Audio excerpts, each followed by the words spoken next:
Hello students, learning phase in physics में मैं मीतू सैनी आपका स्वागत करती हूँ। आज हम करने जा रहे हैं 9th क्लास का मोशन चैप्टर का एक बहुत ही important topic that is graphical representation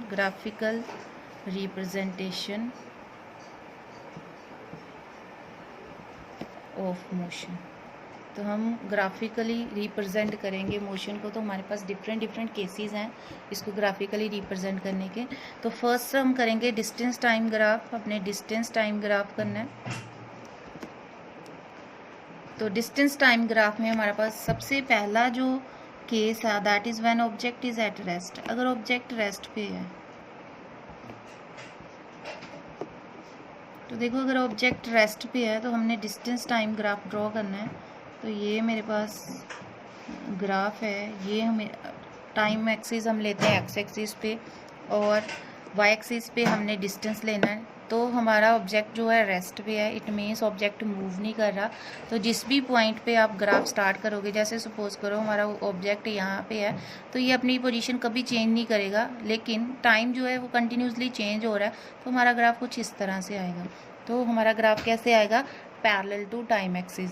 it means अगर आपसे पूछा जाए कि if the distance time graph is parallel to time axis, what does it mean? It means the object is at rest. Second जो है हमारे पास that is for uniform motion. Uniform motion का मतलब होता है uniform speed. Uniform speed means constant speed. तो अगर आपने कांस्टेंट स्पीड या यूनिफॉर्म मोशन का ग्राफ प्लॉट करना है तो इस साइड आपने टाइम एक्सिस लेनी है, इस साइड आपने डिस्टेंस लेना है। अब क्योंकि हम आपकी स्पीड जो है कांस्टेंट है, equal distance and equal interval of time में कवर करती है, तो ये हमारा आ जाएगा straight line starting from origin. और हम यहाँ से अगर हम ग्राफ से जो है स्पीड निकाल सकते हैं। तो हम स्पीड कैसे निकालेंगे? हम अगर ग्राफ की स्लोप निकाल दें तो हम स्पीड निकाल सकते हैं। तो हम कोई भी एक पॉइंट ले लेते हैं। हम एक पॉइंट से भी निकाल सकते हैं, हम 2 पॉइंट से भी निकाल सकते हैं। तो ये मैंने एक पॉइंट ले लिया ए बी, उसको मैंने एक्सिस पॉइंट लिया बी, उसको मैंने एक्स एक्सिस पे मीट करवा दिया। तो अब मैं देखो कैसे इसकी स्लोप निकालूंगी। तो स्लोप, कभी भी स्लोप निकालते हैं तो इसका मतलब हमने टेंजेंट निकालना है। तो ये जो है अगर थीटा एंगल बना रहा है, तो क्योंकि 9th क्लास में ये थीटा एंगल जो है हम कंसीडर नहीं करते हैं, तो हम टेंजेंट वाला कंसेप्ट नहीं लेते हैं। हम क्या करते हैं, स्लोप निकालने के लिए हम ये स्लोप जब भी निकालनी होती है तो हम परपेंडिकुलर अपॉन बेस करते हैं। तो perpendicular means A B upon O A. तो ये हमारी स्लोप निकल जाएगी। तो देखो ए बी हमारे पास डिस्टेंस है, upon O A is time, distance upon time हमारे पास स्पीड होती है। तो इसका मतलब कभी भी हमने स्पीड निकालनी है ग्राफ से तो हम स्लोप निकाल देंगे अगर उस ग्राफ की, तो हमारे पास स्पीड आ जाएगी। उसके बाद हमारे पास थर्ड ग्राफ है distance time graph, that is for non uniform motion.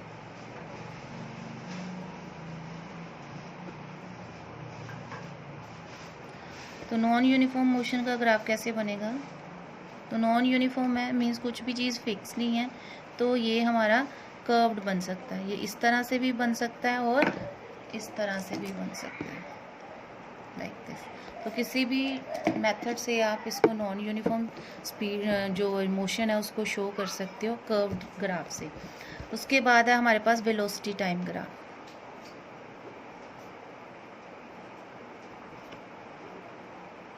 तो वेलोसिटी टाइम ग्राफ में सबसे पहला ग्राफ है फॉर यूनिफॉर्म मोशन। जैसे हमने डिस्टेंस टाइम ग्राफ बनाया यूनिफॉर्म मोशन के लिए, ऐसे हमारे पास वेलोसिटी टाइम ग्राफ भी है यूनिफॉर्म मोशन का। तो यूनिफॉर्म मोशन मैंने ऑलरेडी आपको बताया, यूनिफॉर्म मोशन क्या होता है?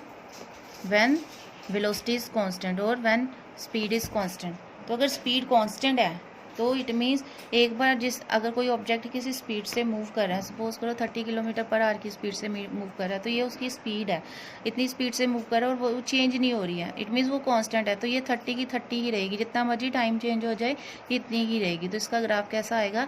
Parallel to time axis. तो ये चीज़ आपने ध्यान में रखनी है कि यूनिफॉर्म मोशन जो आपको पूछा गया ग्राफ, वो वेलोसिटी टाइम ग्राफ पूछा है कि डिस्टेंस टाइम ग्राफ पूछा है। अगर वेलोसिटी टाइम ग्राफ पूछा है तो it should be parallel to time axis, और अगर वेलोसिटी टाइम ग्राफ पूछा है यूनिफॉर्म मोशन के लिए तो it would be straight line starting from origin. तो ये दोनों में डिफरेंस है। सेकेंड ग्राफ है हमारे पास for uniformly accelerated motion, uniformly accelerated motion. तो यूनिफॉर्मली एक्सेलरेटेड मोशन है मींस एक्सेलरेशन यूनिफॉर्म है, इट मींस स्पीड जो है कांस्टेंट नहीं है, स्पीड कंटिन्यूसली चेंज हो रही है। तो ये हमारे पास टाइम है, ये हमारे पास वेलोसिटी है। तो स्पीड जो है यूनिफॉर्मली चेंज हो रही है, स्पीड जो है कंटिन्यूसली चेंज हो रही है और यूनिफॉर्म एक्सेलरेशन प्रोड्यूस कर रही है। तो यूनिफॉर्म, जैसे यूनिफॉर्म वेलोसिटी का था डिस्टेंस टाइम ग्राफ, ऐसे यूनिफॉर्म एक्सेलरेशन का वेलोसिटी टाइम ग्राफ आता है। तो ये हमारा वेलोसिटी टाइम ग्राफ आ गया। सिमिलरली जैसे हमने वहाँ पे निकाला था, ऐसे हम यहाँ पे भी एक्सेलरेशन निकाल सकते हैं। तो मैंने 2 पॉइंट ले लिए, 2 इसलिए लिए क्योंकि जो एक्सेलरेशन है वो change in velocity upon change in time होता है। तो हमने यहाँ पे ले लिए, ये मेरे पास ए पॉइंट है, ये बी पॉइंट है, इसको सी ले लो, इसको डी ले लो, इसको ऐसे हम अटैच कर देते हैं। तो हमने इसकी स्लोप निकालनी है, तो ये हमारी ट्राइंगल बनेगी। यहाँ से हम स्लोप निकालेंगे। तो स्लोप निकालने के लिए देखो, इसको मैं V2 ले लेती हूँ, इसको, इस वाले को मैं V1 ले लेती हूँ। तो देखो स्लोप कैसे निकालेंगे, मीन्स परपेंडिकुलर, इसको भी कोई E पॉइंट ले लेते हैं। तो B स्लोप निकालने के लिए हम स्लोप निकालेंगे BE अपॉन AE, ठीक है। तो BE ये कैसे बनेगा हमारे पास, अगर मैं इसमें से इसको माइनस कर दूँ, that is V2 minus V1 कर दूँ, तो ये मेरे पास BE आ जाएगा।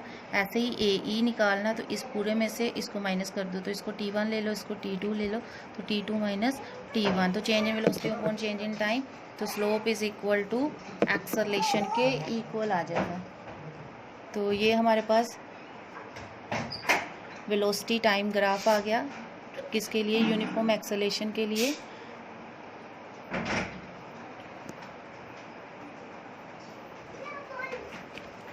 उसके बाद हमने नॉन यूनिफॉर्म एक्सेलरेशन के लिए निकालना। पहले हमने यूनिफॉर्मली एक्सेलरेटेड मोशन किया, अब नॉन यूनिफॉर्म एक्सेलरेटेड मोशन करना है, नॉन यूनिफॉर्म एक्सेलरेटेड मोशन।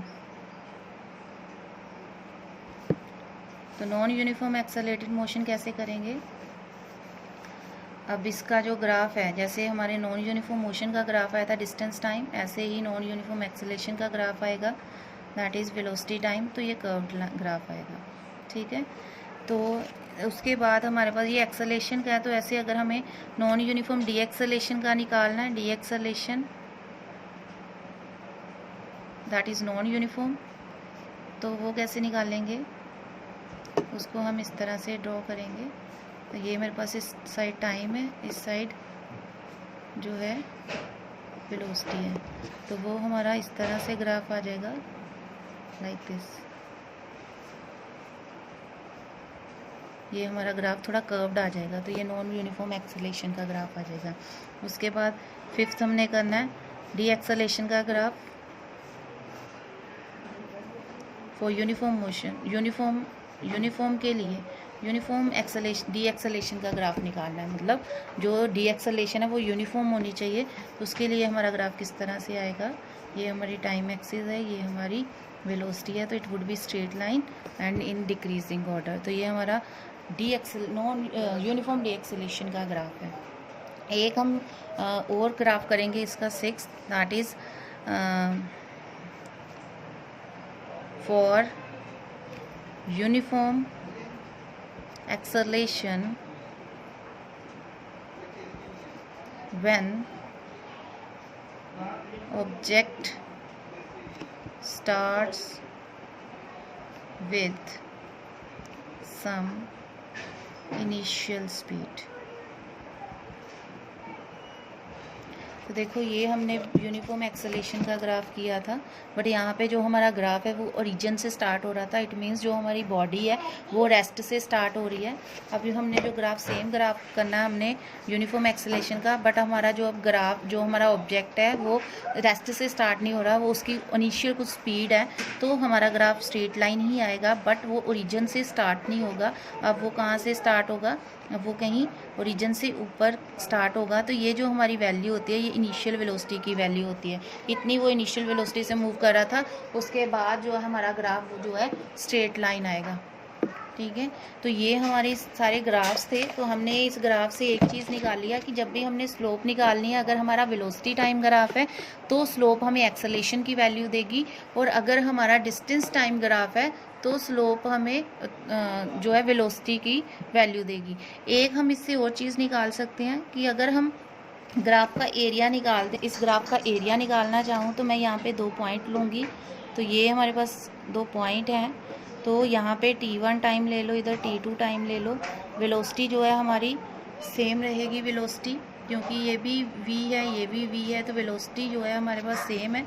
तो हम क्या करेंगे, जब एरिया निकालना होगा तो एरिया हमारे पास क्या आएगा, लेंथ इनटू ब्रेथ। क्योंकि ये हमारे पास एक रेक्टेंगल बन रही है तो इसका हम एरिया लेंथ इनटू ब्रेथ निकालेंगे। तो लेंथ हमारी ये वाली बन जाएगी। इसको कोई पॉइंट दे देते हैं, ये मेरे पास a है ये b है, तो A B is the length, तो ए बी हमने इसको नाम दे दिया। और ये हमारे पास जो ब्रेथ था दैट इज़ b इंटू सी, तो b इंटू सी हमारी ब्रेथ आ रही है, तो लेंथ इंटू ब्रेथ आ गया। तो इस साइड हमारे पास टाइम है, चेंज इन टाइम ले लो, मैं सिंपल टाइम ले रही हूँ, t2 माइनस t1, इसको मैं t ले लेती हूँ, into B C is velocity. तो वेलोसिटी इन थ्रू टाइम हमें क्या देता है, डिस्टेंस या डिस्प्लेसमेंट कि जो हम अगर हमें डिस्टेंस निकालना है ग्राफ से, वेलोसिटी टाइम ग्राफ से, तो हम उसका एरिया निकाल लेंगे।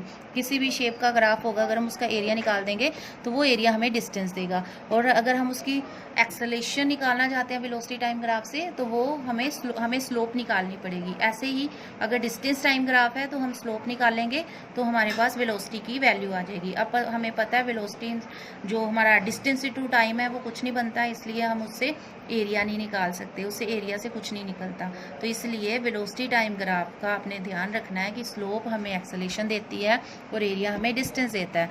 ऐसे ही डिस्टेंस जो हमारा डिस्टेंस टाइम ग्राफ है उसकी जो स्लोप है हमें वेलोसिटी की वैल्यू देती है। अगर आपको बच्चों ये ग्राफ समझ में आ गए हैं, अगर ये टॉपिक क्लियर हो गया, क्योंकि बहुत इंपॉर्टेंट टॉपिक है, ग्राफ एग्ज़ाम में आते हैं, तो मेरी वीडियो को लाइक ज़रूर करें, इसको शेयर करें और मेरे चैनल को सब्सक्राइब करें। Thank you.